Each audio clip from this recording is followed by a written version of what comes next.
As farmers gathered at the mini secretariat in Karnal, the Haryana government on Tuesday evening extended the temporary suspension of mobile internet and SMS services in the district to prevent any disturbance to the peace and public order. The suspension of telecom services will come in effect from 12 o'clock midnight to 11:59 p.m. on Wednesday. Meanwhile, protesting farmers continue to gather around the mini secretariat in support of their demands after the breakdown of talks with the district administration over their call for action against officials allegedly involved in the lathi-charge on August 28th.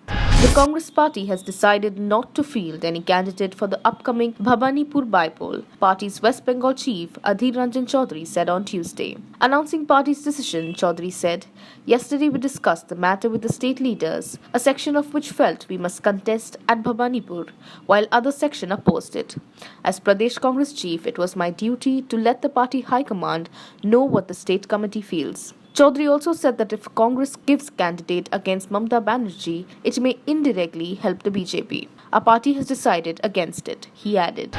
2 weeks after Prime Minister Narendra Modi and Russian President Vladimir Putin agreed to form a permanent bilateral channel for consultations on Afghanistan, Russia's National Security Advisor Nikolai Patrushev is visiting India for a high-level discussion. Besides his counterpart Ajit Doval, Patrushev is expected to meet External Affairs Minister S. Jaishankar and the Prime Minister. In April, Russian Foreign Minister Sergei Lavrov visited Delhi but did not meet the Prime Minister. The Taliban included the leader of a US-designated terrorist organization in a new government to formally mark the group's return to power after 20 years of war with America, as the West grapples with whether to recognize the new administration.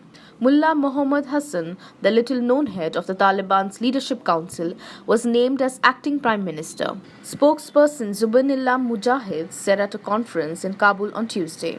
Taliban co-founder Mullah Abdul Ghani Baradar, the main public face of the group who signed a peace deal with the Trump administration last year, will serve as deputy.